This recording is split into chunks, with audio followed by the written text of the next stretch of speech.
আল্লাহ রাসূল সাল্লাল্লাহু আলাইহি ওয়াসাল্লাম সহিহ ইবনে হিব্বানে একটা হাদিস এসেছে বলেন عن معاذ بن جبل رضي الله تعالى عنه قال عن النبي صلى الله عليه وسلم يدعو الله عز وجل لخلقه الله سبحانه وتعالى তার সৃষ্টির দিকে তার রহমতের দৃষ্টি দেয় কোন দিন লাইলাতুন নিসফি মিন শাবান শাবান মাসের মধ্য রজনীতে তাহলে আরবিতে যেহেতু রাত আগে আসে পরে দিন আসে তাহলে 14 তারিখ দিন যাওয়ার পরে যে রাত সেটা হচ্ছে মধ্য শাবানের রাত আল্লাহ রাসূল সাল্লাল্লাহু আলাইহি ওয়াসাল্লাম বলেন ফায়াগফিরু লিজামিই খালকিহি আল্লাহ তাআলা মধ্য শাবানের রজনীতে ফায়াগফিরু লিজামিই খালকিহি তার সমস্ত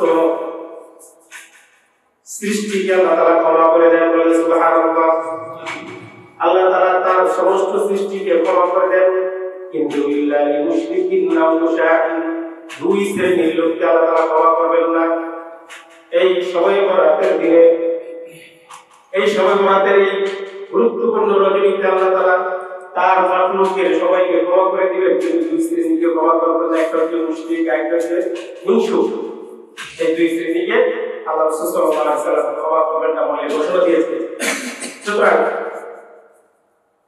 হিংসার বশবর্তী হয়ে আমরা যেন অপর ভাইয়ের সাথে আচরণ না করি আর কোরআন এবং হাদিসের সাথেও যেন আমরা হিংসা না করি আমাদের দেশে সবে বরাত যে শব্দটা প্রচলিত আছে সব শব্দের অর্থ হচ্ছে রাত আর বরাত শব্দের অর্থ হচ্ছে ভাগ্য আমাদের দেশে মানুষ কথা বলে শুরু করে তারপর বরাতে নাই মানে তো ভাগ্যে নাই তো বরাত যদি আমরা ফার্সি শব্দ ধরি তাহলে হয় বরাত মানে ভাগ্য আর যদি আমরা আরবি ধরি সূরা তাওবা এই সূরার আরেকটা নাম হচ্ছে সূরাতুল বারাত কারণ এই সূরা শুরুতে আল্লাহ তাআলা বলেন বারাআতুন মিনাল্লাহি ওয়া রাসূলিহি যে আল্লাহ এবং আল্লাহর রাসূলের সাথে সম্পর্ক নাই সম্পর্ক ছিন্ন করে দেওয়া বারাত মানে মুক্ত করে দেওয়া ছিন্ন করে দেওয়া তাহলে লাইলাতুল বারাত মানে হচ্ছে মুক্তির রজনী মানে যে রাতে মুক্ত করে দেন আল্লাহ তাআলা কি মুক্ত করে দেন তার গুনাহগার বান্দাদের মুক্ত করে দেন কি পরিমাণ গুনাহগার বান্দাদের মুক্ত করে দেন অন্য হাদিসে আল্লাহ রাসূল সাল্লাল্লাহু আলাইহি ওয়াসাল্লাম বলেন কোন কিলাপ গোত্রে যে পরিমাণ ছাগল আছে ওই গোত্রের লোকেরা আরবে তৎকালীন সময় সবচেয়ে বেশি ছাগল পালন করত একটা ছাগলের গায়ে কি পরিমাণ পশম বলে দেখছেন কোনদিন বলতে পারবেন তো ওই গোত্রের লোকেরা সবচেয়ে বেশি ছাগল পালন করত আল্লাহ রাসূল সাল্লাল্লাহু আলাইহি ওয়াসাল্লাম বলেন ওই গোত্রের লোকদের যত পরিমাণ ছাগল আছে এবং ওই ছাগলগুলোর যে পরিমাণ পশম আছে এই পরিমাণ লোককে আল্লাহ তাআলা ক্ষমা করে দেন বলে সুবহানাল্লাহ তো আমাদের দেশে সবে বরাত নিয়ে কিছু বাড়াবাড়ি আর কিছু ছাড়াছাড়ি আছে একদল বাড়াবাড়ি করে আরেকদল মুখ বুঝে না করে নাই একদল বলতেছে সবে বরাত নাই আর আরেকদল আতশবাজি বোমাবাজি হালুয়া রুটি কুমির মাছ বিড়াল এগুলো বানায় খাচ্ছে আসলে দেখেন না একটু সুতরাং বাড়াবাড়িও করা যাবে না ছাড়াছাড়িও করা যতটুকু আছে ততটুকু মানতে হবে রাজি আছি ইনশাআল্লাহ আল্লাহ রাসূল সাল্লাল্লাহু আলাইহি ওয়াসাল্লাম সবে বরাতে সহিহ হাদিসও আছে যায়িফ হাদিসও আছে তারপরে জাল হাদিসও আছে এখন আমাদের সমাজে ভালো মানুষ আছে খারাপ মানুষ আছে তাই বলে কি মানে খারাপ মানুষ বেশি এই কারণে ভালো মানুষ বাতিল তাহলে সহিহ হাদিস যেগুলো আছে সেগুলো আমাদেরকে আমল করতে হবে যায়িফ হাদিসও আমলযোগ্য আছে ইমাম বুখারী 10 লক্ষ হাদিস মুখস্থ করেছেন আর তার হাদিসের কিতাবে মাত্র 5000 থেকে 7000 হাদিস লিখেছেন তো বাকি যে 9.5 লক্ষ হাদিস 9,95,000 হাদিস সেগুলো তিনি লেখার টাইম পান হায়াত শেষ হয়েছে তিনি একটা কিতাব লিখেছেন ইমাম বুখারী রাহিমাহুল্লাহ এর নাম হচ্ছে আদাবুল মুফরাদ কি নাম আদাবুল মুফরাদ এই কিতাবে অধিক সংখ্যক যায়িফ হাদিস আছে যায়িফ হাদিস মানে আমাদের সমাজে শুনে যুবকরা হলো জোয়ান শক্তিশালী থাকে তাই না আর বৃদ্ধরা দুর্বল থাকে দুর্বলকে বলা হয় যায়িফ তো যারা দুর্বল হয়েছে তারা মানুষের কিছু করেন না নাকি হ্যাঁ 80 বছর বয়স হয়ে গেলে আর মানুষের মতো থাকে না, জীব হয়ে যায়। তাহলে হাদিস যদি জয়ীফ হয় তাহলে এটা বাতিলযোগ্য, দেখতে হবে এটা আমলযোগ্য হাদিস। তো শবে বরাতের সহিহ হাদিসও আছে, হাসান হাদিসও আছে, জয়ীফ হাদিসও আছে, আর কিছু আছে জামগুলো আমল করার প্রস্তুতি আসে না। আর জয়ীফগুলোর ভিতরে যেগুলো জয়ীফ জিদ্দান মারাত্মক করে জয়ীফ, মানে জাল হওয়ার কাছাকাছি, সেগুলো যেগুলো সহিহ এবং হাসান এবং আমলযোগ্য জয়ীফ, সেগুলো আমল করতে হবে। তো এক পেশে ভাবে আমরা শুধু না করে দিলাম যে শবে বরাত নাই, এটা বললে ঈমান ঠিক থাকবে না। সহিহ ইবনে হিব্বান এই যে প্রথম হাদিসটা আল্লাহ সুবহানাহু ওয়া তাআলা মুআয ইবনে জাবাল রাদিয়াল্লাহু তাআলা আনহু আনি নবী সাল্লাল্লাহু আলাইহি ওয়াসাল্লাম ইয়াকুলু আল্লাহু আযজা ওয়া জাল্লা, যে আল্লাহ তাআলা ইলা খালকিহি তার সৃষ্টির দিকে রহমতের দৃষ্টিতে মনোনিবেশ করে। কোন দিন? লাইলাতুল নিসফি মিন শাবান, শাবান মাসের মধ্য রজনী, অর্থাৎ আমরা যেটাকে শবে বরাত বলি। ফায়াগফিরু লিজামিই খালকিহি, তার সমস্ত সৃষ্টিকে আল্লাহ তাআলা ক্ষমা করে দেন, ইল্লা লিল মুশরিকিন আও মুশাহিদ, দুই শ্রেণীর ব্যক্তিকে আল্লাহ তাআলা ক্ষমা করেন না, আর বাকি সবাইকে ক্ষমা করে দেন। আল্লাহ তাআলা আমাদের সকলকে ক্ষমা করার যোগ্য করে দেন, বলেন আমিন। আমাদের সকলকে আল্লাহ তাআলা ক্ষমা করে দেন, বলেন আমিন। এই হাদিসটা হচ্ছে 100% সহিহ। আমাদের আব্দুল্লাহ জাকির রাহমাতুল্লাহ বলেন টনটনে সহিহ, হ্যাঁ, টাটকা সহিহ হাদিস। তো সুতরাং সহিহ হাদিস অস্বীকার করার কোনো সুযোগ নাই। তো আল্লাহ রাসূল সাল্লাল্লাহু আলাইহি সাল্লাম শবে বরাতের এই হাদিসে দুই শ্রেণীকে উল্লেখ করলেন, যে আল্লাহ তাআলা এই দুই শ্রেণীকে মাফ করবেন না, ইল্লা লিল মুশরিকিন আও মুশাহিদ, যে মুশরিক আর যে মুশাহিদ, যে হিংসুক, এই দুইজনকে মাফ করবেন না, আর বাকি সবাইকে মাফ করে দিবেন। তাহলে আমাদের কাজ হচ্ছে এই দুটো কাজ বর্জন করা, শিরক যাতে আমাদের দ্বারা হয়ে না যায় এটা বর্জন করা, আর আমাদের ভিতরে হিংসা বিদ্বেষ থাকে সেটাও বর্জন করা। তাহলে আমরা মাফ পেয়ে যাবো, আশা করা যায়। তো আল্লাহ রাসূল সাল্লাল্লাহু আলাইহি সাল্লাম কেন এই কথাটা বললেন যে ইল্লা লিল মুশরিকিন, মুশরিককে আল্লাহ তাআলা মাফ করবেন না? দেখেন শিরক এটা কত বড় একটা পাপ যে আল্লাহ তাআলা বলেন ইন্নাশ শিরকা লাযুলমুন আযীম, যে শিরক হচ্ছে আল্লাহ তাআলার সাথে সবথেকে বড় জুলুম। অন্য আয়াতে আল্লাহ বলেন ইন্নাল্লাহা লা ইয়াগফিরু আন ইউশরাকা বিহি ওয়া ইয়াগফিরু মা দুনা যালিকা লিমান ইয়াশা। ইন্নাল্লাহা লা ইয়াগফিরু আন ইউশরাকা বিহি, আল্লাহ তাআলা যে ব্যক্তি শিরক করে তাকে ক্ষমা করবেন না, ওয়া ইয়াগফিরু মা দুনা যালিকা লিমান ইয়াশা, আর এছাড়া অন্য যাকে আল্লাহ তাআলা ক্ষমা করে দিবেন। তাহলে শিরক থেকে আমাদের মুক্ত থাকতে হবে। এই শিরক ব্যক্তি পর্যায়ে যেমন শিরক আছে, সামষ্টিক পর্যায়ে শিরক আছে, রাষ্ট্রীয় পর্যায়ে শিরক আছে। দেখেন বিগত জালেম সরকারগুলো এই দেশে মানুষের ভিতরে মুশরিকি চেতনা ঢোকানোর জন্য শিরকি কার্যকলাপগুলো সমাজে প্রচলন করেছে। এই পৃথিবীতে সর্বপ্রথম আল্লাহ তাআলা আদম আলাইহিস সালামকে পাঠাইছেন, কিন্তু আল্লাহ তাআলা তো নবী দিয়ে পাঠাইছেন, প্রথম মানব, প্রথম নবী। তার মুশরিক থাকার কথা না, মুশরিক হলো কিভাবে?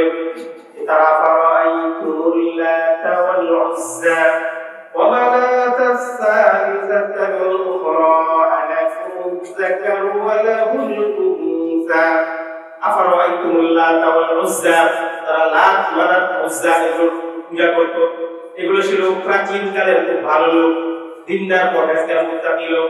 তারা মারা যাওয়ার পরে তাদের ছবিটা নেয়া, তারপরে ওই লোকগুলোকে তারা পূজা করতে থাকে। আল্লাহ তাআলা বলেন না ফারাআইতুমুল লাতা ওয়াল উযযা ওয়া মানাতাস সালিসাতাল উখরা, আর মানাত হচ্ছে তোমাদের তৃতীয় জন। তো বিগত সরকারগুলো আমাদের এই দেশে মানুষকে মুশরিক বানানোর জন্য বিভিন্ন প্ল্যান প্রোগ্রাম নিয়েছে, রাস্তায় রাস্তায় মূর্তি বানাইছে, পারে হ্যাঁ, এখনো পর্যন্ত ছাত্ররা তো ভাইয়া শেষ করতে পারতেছে না। হ্যাঁ, প্রতিদিনই ভাঙে, তারপর দেখা যায় আরম্ভ হয়ে গেছে। এই যে মানুষের মধ্যে শিরকি চেতনা ঢোকানো, তারা কিভাবে মুশরিক বানাচ্ছে মানুষকে, সেটা আপনারা চিন্তা করতে পারবেন।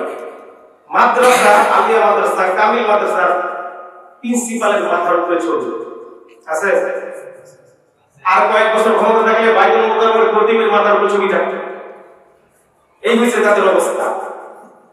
সুতরাং শিরিক, এটা মানুষের রন্ধ্রে রন্ধ্রে ঢুকানো হচ্ছে।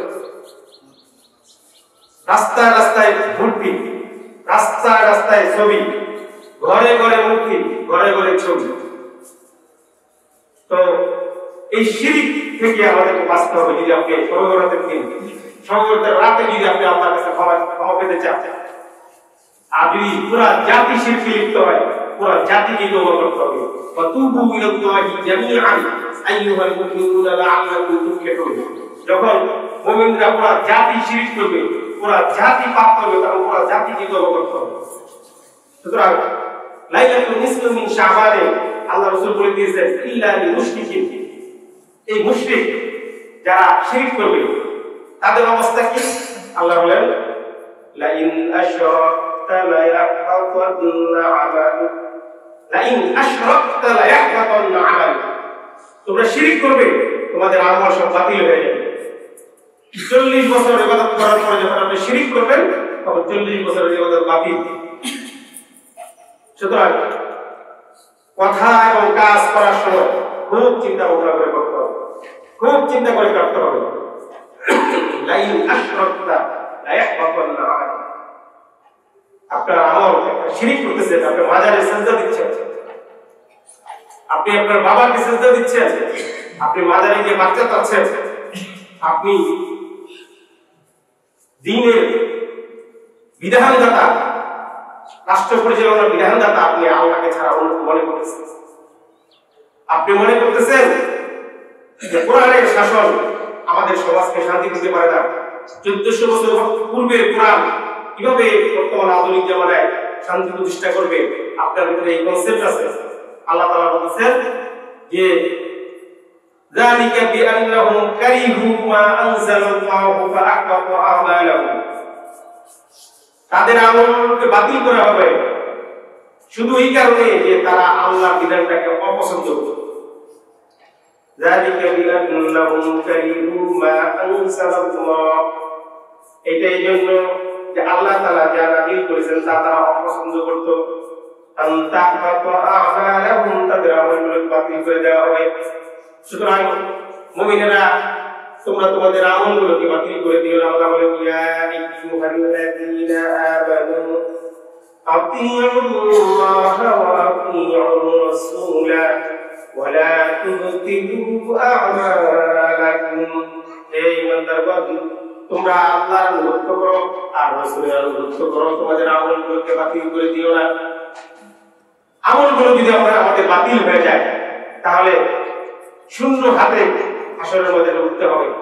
সুতরাং শিরক করা থেকে আমাদেরকে বিরত থাকতে হবে, যাতে করে এই লাইলাতুল নিসফি মিন শাবান সবে বরাতের জন্য আমরা আল্লাহ তাআলার কাছ থেকে ক্ষমা পেয়ে যাই। আরেকটা কি? আইয়াতু ইল্লা বিল শাহিদ, যে ব্যক্তি হিংসা বিদ্বেষ করে, হিংসা বিদ্বেষ আমাদের সমাজে রন্ধ্রে রন্ধ্রে ঢুকে গেছে। অনেক সময় সে নিজে বুঝতেও পারে না সে হিংসা করে। সামাজিক ভাবে যেরকম আছে, ব্যক্তিগত ভাবে আছে, রাষ্ট্রীয় ভাবে হিংসা বিদ্বেষ আছে। বিগত জালেম সরকার আলেমদের সাথে হিংসা করে। আলেমদের সাথে হিংসা করতো কি? বলছে মাদ্রাসায় তোমরা টাকা পয়সা দান করবে না, কোরবানির চামড়া তোমার মাদ্রাসায় দিবে না। ইচ্ছাকৃত ভাবে কোরবানির চামড়ার দাম কমানো হয়েছে। আজ থেকে 10-15 বছর আগে যেখানে একটা গরুর চামড়ার দাম 3000 টাকা ছিল, আজকে 15 বছর পরেও গরুর দাম, একটা গরুর চামড়ার দাম 1000 টাকা হয়। চামড়া জুতার দাম কমছে, ভ্যাট ট্যাক্স কোন জিনিসের দাম কমছে। 20 টাকার আলু 50 টাকা, 60 টাকা, 65 টাকা হয়েছে। তাহলে কোরবানির চামড়ার দাম 200 টাকা হয়ে গেল। এটা গরিবের খায়। এদেশের গরিব কিছু ছেলে যে আলেম তৈরি হয় এই চামড়ার টাকা খেয়ে, এই কারণে এই চামড়ার দাম কমানো হয়েছে। এইভাবে আলেমদেরকে ধরে ধরে জঙ্গি বানানো হয়েছে। শুধুমাত্র তারা দেশকে ভালোবাসে আর ইসলামকে ভালোবাসে, এই জন্য মাদ্রাসা ছাত্রদেরকে ধরে ধরে জঙ্গি বানানো। এই তো হিংসা বিদ্বেষ। আর বড় বড় আলেমদেরকে ধরে ধরে ইঞ্জেকশন দিয়া, বড় বড় আলেমদেরকে রিমান্ডে নিয়ে নির্যাতন করে দিতে পারে। শুধুমাত্র দেখেন হিংসা বিদ্বেষ। কি করেছিল? আপনার পাকা দামে বলে দিয়েছিল, আপনার বাড়ি ভাঙতে দিয়েছিল, কিন্তু হিংসা। এটা আমাদের সমাজে রন্ধ্রে রন্ধ্রে ঢুকে গেছে, যার কারণে আমাদের রাষ্ট্রীয় পর্যায়ে এই হিংসা শুরু হয়েছে। এক সাবেক প্রধানমন্ত্রী তার বাড়িতে 40 বছর 50 বছর ধরে থাকে, সেই বাড়ি থেকে তাকে উচ্ছেদ করেছে। আল্লাহ তাআলা তার নিজের বাড়ি একদম ঘুরে দিয়েছে বাড়ির সাথে, ঠিক কিনা? সুতরাং আপনি হিংসা বিদ্বেষ করবেন না। আপনি হিংসা করলে আপনি হিংসায় আপনি নিজেই চলে মরবেন, অন্য কারো ক্ষতি হবে। সুতরাং হিংসাকে ত্যাগ করুন। আপনার প্রতিবেশীর মেয়ের বিয়ের জন্য লোকজন খোঁজ দিতে আসছে, আপনি উল্টা বলে দিলেন। ছেলের চাকরির জন্য পুলিশ ভেরিফিকেশন আসছে, আপনার শত্রু, আপনার বিরোধী গোষ্ঠীর লোক, আপনি তার উল্টা বলে দিলেন। একজনকে পেয়ে অমুক দলের কর্মী, তাকে পুলিশের হাতে ধরাই দিলেন। এগুলো ভুলে যান, এগুলো ত্যাগ করেন। যদি সমাবরাতের রাতে আপনি যদি ক্ষমা করতে চান, আল্লাহ তাআলা বলেছেন ইল্লাল মুশরিকিনা মুশাহিদ। অন্যান্য হাদিসে আরো কয়েকটা বলে কথা বলা আছে।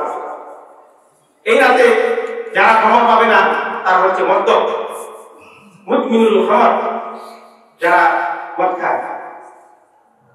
অন্য হাদিসে আল্লাহ রাসূল সাল্লাল্লাহু আলাইহি ওয়াসাল্লাম বলেছেন যারা বাবা মাকে কষ্ট দেয় তারা এই রাতে ক্ষমা পাবে না। আরেক হাদিসে এসেছে যারা টাকনুর নিচে কাপড় পরে তারা ক্ষমা পাবে না। আপনি তো ইউনিভার্সিটিতে ঘোষণা দিচ্ছেন যারা টাকনুর উপরে কাপড় পরে তারা জঙ্গি। টাকনুর উপরে কাপড় পরা জঙ্গি। তো আপনি এগুলো মাথায় থাকতে হবে। ইসলামকে পালন করলে যদি আপনাকে ভিতরে হিংসা বিদ্বেষ লালন করে, তাহলে বুঝতে হবে আপনার ঈমান না।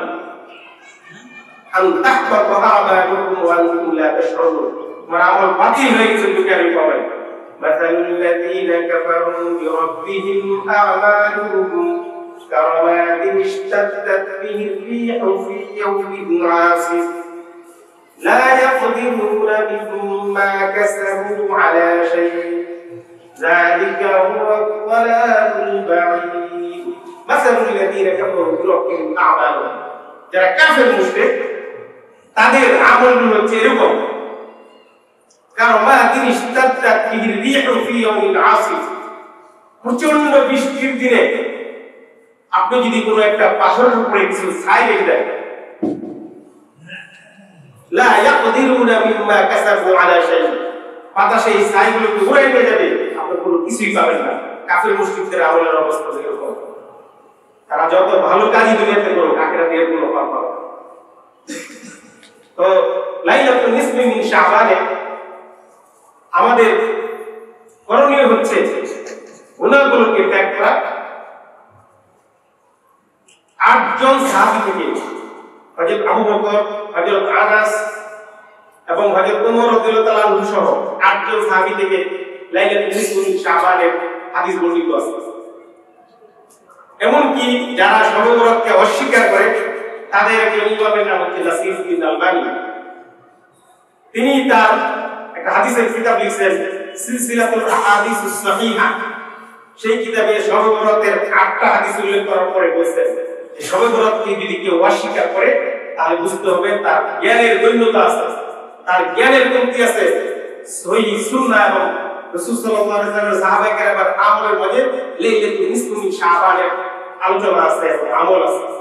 হযরত ওমর ইবনে খাত্তাব রাদিয়াল্লাহু তাআলা আনহু থেকে বর্ণিত মুসনাদে আহমদ এর হাদিস এসেছে। তো হযরত ওমর ইবনে খাত্তাব রাদিয়াল্লাহু তাআলা বলেন যে আল্লাহ রাসূল সাল্লাল্লাহু আলাইহি ওয়াসাল্লাম বলেন যে খামসু লায়ালি, 5টা রাত আছে, লা তুরাদ্দু ফীহিন্না দুআ, এই 5টা রাতে আল্লাহ তাআলা দোয়া ফেরত দেন না। এই 5টা রাত হচ্ছে আউয়ালু লাইলাতিন মিন রজব, রজব মাসের প্রথম দিন, যে দিন থেকে আমরা আল্লাহুম্মা বারিক লানা ফি রজব ওয়া শাবান ওয়া বাল্লিগনা রমাদান 4 জায়গা পরে এই পড়াটা শুরু করি আমরা এই রজব মাসের প্রথম দিন। আর লাইলাতুল জুমআ, জুমার রাতে যখন আমরা দোয়া করব এই দোয়া আল্লাহ তাআলা ফেরত দিবেন না। হযরত ওমর ইবনে খাত্তাব রাদিয়াল্লাহু তাআলা বলেন আর লাইলাতুল নিসফি মিন শাবান, শবে বরাতের রাতে যদি বান্দা দোয়া করে এই দোয়া আল্লাহ তাআলা ফেরত দেন না। আর ওয়া লাইলাতি ঈদাইন, দুই ঈদের রাত। এই পাঁচটা রাতের কথা হলে ওমর ইবনে খাত্তাব রাদিয়াল্লাহু তাআলা আনহু বলেন মুসান্নাফে ইবনে আব্দুর রাজ্জাক 8170 নম্বর হাদিস। সুতরাং লাইলাতুল নিসফি মিন শাবানে আমাদেরকে সুন্নাহ সম্মত আমলগুলো আমরা করব, বেদাতকে আমরা বর্জন করব রাজি আছি ইনশাআল্লাহ। আল্লাহ রাসূল সাল্লাল্লাহু আলাইহি সাল্লামের হাদিসগুলো পর্যালোচনা করলে দেখা যায় যে আল্লাহ রাসূল সাল্লাল্লাহু আলাইহি সাল্লামের স্ত্রী আমাদের আয়েশা রাদিয়াল্লাহু তাআলা আনহা বলেন একদিন রাতের বেলা রাসূল সাল্লাল্লাহু আলাইহি সাল্লাম নামাজ পড়তেছেন, আমি ঘুমাচ্ছি। তো ঘুম থেকে উঠে দেখলাম আল্লাহ রাসূল সাল্লাল্লাহু আলাইহি সাল্লাম নামাজ পড়ে লম্বা সিজদা দিয়েছেন। আমাদের আয়েশা রাদিয়াল্লাহু তাআলা আনহা বলেন আমি মনে করলাম ইন্নী যালামতু আন্নাহু ক্বাদ কুবিদা, আমি মনে করলাম আল্লাহ রাসূল ইন্তিকাল করে ফেলেছেন, এত লম্বা সিজদা দিয়েছেন, কোন নড়াচড়া নাই। আমাদের বলেন আমি আল্লাহ রাসূল সাল্লাল্লাহু আলাইহি সাল্লামের পায়ের আঙ্গুলের একটু নাড়া দিলাম। আল্লাহ রাসূল সাল্লাল্লাহু আলাইহি সাল্লাম নামাজ শেষ করে বলেন ইয়া আয়েশা ইয়া হুমায়রা, তুমি কি মনে করো আমি তোমার হক আদায় করব না? তখন আমাদের বলেন ইন্নী যালামতু ক্বাদ কুবিদা, আমি মনে করেছি ইয়া রাসূলুল্লাহ আপনি ইন্তেকাল করে ফেলেছেন, যেভাবে লম্বা সিজদা দিয়েছেন। তাহলে তখন আল্লাহ রাসূল সাল্লাল্লাহু আলাইহি ওয়াসাল্লাম বললেন ইয়া আয়েশা যাও আজকে কোন রাত, আজকে লাইলাতুল নিসফি মিন শাবান। সুতরাং এই রাতে আপনি লম্বা সিজদা দিয়ে নামাজ পড়েন। এমনি তো লম্বা সিজদা আমাদের মানুষের অভ্যাস কম, কোন রকম খালি তিনবার সুবহানাল্লাহ আলা পড়তে পারলেই হয়েছে ওইটা দেও। তো লম্বা সিজদা দিয়ে নামাজ পড়েন। অন্য আরেক রাতে আল্লাহ রাসূল সাল্লাল্লাহু আলাইহি সাল্লাম গেছেন কবরস্থানে, জান্নাতুল বাকি। আমাদের আয়েশা রাদিয়াল্লাহু তাআলা আনহা বলেন আমি আল্লাহর রাসূলকে খুঁজতেছি, পাচ্ছি না, মনে করলাম অন্য কোনো বিবির ঘরে গেছে, যা দেখেন যে জান্নাতুল বাকিতে আল্লাহ রাসূল সাল্লাল্লাহু আলাইহি ওয়াসাল্লাম কবর জিয়ারত করেছেন। মুহাদ্দিসিন কেরাম বলেন আল্লাহ রাসূল যেহেতু কাউকে ডেকে দলবদ্ধভাবে কবরস্থান জিয়ারত করতে যান নাই, সুতরাং আমাদের যদি আমল করতে হয় তাহলে একা একা চুপচাপি আমরা কবরস্থানে গিয়ে কবর জিয়ারত করতে পারবো লাইলাতুল নিসফি মিন শাবানে অথবা অন্য দিন। কিন্তু আতশবাজি ফোটানো, আলোকসজ্জা করা, দল বাঁধতে যাওয়া, বোম ফোটানো, তারাবাতি ফোটানো ইত্যাদি এগুলো তো বিধুর কাজ, এগুলো তো মুসলমানদের ধর্মীয় উৎসব হতে পারে না। আর লাইলাতুল নিসফি মিন শাবান এটা তো উৎসবের রাত, এটা তো কোনো ঈদের রাত না, উৎসবের রাত, এটা তো ইবাদতের রাত। সুতরাং এই দিনে এই রাতে আমাদের করণীয় হচ্ছে যে আমরা এককভাবে এই রাতে কোনো আমলি সম্মিলিত নেই। নফল নামাজ সর্ব অবস্থায় ঘরে পড়া উত্তম, সর্ব অবস্থায়। তাহাজ্জুদের চাইতে বড় আর নফল নামাজ নাই, তাহাজ্জুদ নামাজ ঘরে পড়া উত্তম, অন্যান্য সুন্নাত নফল নামাজ ঘরে পড়া উত্তম। সুতরাং লাইলাতুল নিসফি মিন শাবানে সর্ববরতের রাতে আমরা এককভাবে ব্যক্তিগতভাবে আমলগুলো করবো, সম্মিলিত কোনো আমল নাই। আমাদের দেশের ছেলেমেয়েরা রাত্রেবেলা 10টা-11টার পরে দলবদ্ধভাবে রাস্তা দিয়ে হাঁটে। আমার কাছে মানে ভাবটা এরকম যে সর্ববরতের রাত্রে রাস্তা দিয়ে হাঁটলে মনে সব হয়। আপনাদের দেশে হয় নাকি? নিউটাউনে মনে হয় নাকি যে রাত্রে 11টার পরে যদি 10 জন 5 জন যদি রাস্তা দিয়ে হাঁটে তাহলে সব হয় নাকি? তাহলে এই কাজগুলো কেন করবে? যেগুলো কোরআন এবং হাদিসে নাই এগুলো করার কোনো প্রয়োজন নেই, এগুলো বেদাত হয়ে যাবে, করার দরকার নেই। তো এই সমস্ত আপত্তিকর কাজ আমাদেরকে বর্জন করতে হবে। পটকা পুরানো, যাদের বাচ্চারা এই কাজগুলো করে তাদেরকে বলতে হবে এটা তো আমাদের ইবাদতের রাত, এটা তো আমাদের উৎসব না যেখানে তুমি বম ফোটাবে, আর বিধুর কাজ। এই রাতে হালুয়া রুটি খাওয়া আমাদের দেশে মোটামুটি জনপ্রিয়, এখন একটু কমছে। আসলে হালুয়া রুটি কিন্তু কোনো হারাম খাবার না। হালুয়া রুটি কি হারাম নাকি আমাদের দেশে? হালুয়া রুটি তো হালাল, আপনি সর্ববরতের দিনেও খান, সমস্যা নেই, কিন্তু এটাকে সর্ববরতের সাথে ত্যাগ করে দিয়ে যে সর্ববরতের দিন হালুয়া রুটি না পারলে সর্ববরতই হয় না। অথবা এটা কি ধরনের সর্ববরত হলো যে হালুয়া রুটি নেই? আমি বলে থাকি যে হালুয়া রুটি আসলো করতে মূলত পুরান ঢাকা থেকে এই বিষয়গুলো উত্তপ্তিত হতো। পুরান ঢাকা বা পাকিস্তানি বা বিহারিরা তারা রুটি, হালুয়া, রুটি, গোস্ত এগুলো। তো সর্ববরতের রাতে নফল কাজ হিসাবে মানুষ দান সাদকা করে, গরিবদেরকে খাইতে দেয়, এটা স্বাভাবিক, আমরাও দিই। যে কোনো সময় গরিবদেরকে খেতে দেওয়া, খাবার দেওয়া, ভিক্ষা দেওয়া, এগুলো স্বাভাবিক। তো তারা যেহেতু হালুয়া রুটি খাইতো, হালুয়া রুটি দান করতো।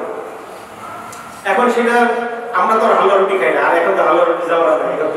এখন তো ভাই আপনি বার্গার খাবেন, অথবা চিকেন বিরিয়ানি খাবেন, অথবা কাচ্চি খাবেন, তাহলে আপনি সেগুলো দান করেন। আপনি হালুয়া রুটি দান করতে হবে, কে বলছে? আপনি কাচ্চি বিরিয়ানির প্যাকেট দান করেন। হ্যাঁ, আপনি আরো যা যা আরো হাই ফাই খাবার আছে সেগুলো দান করেন।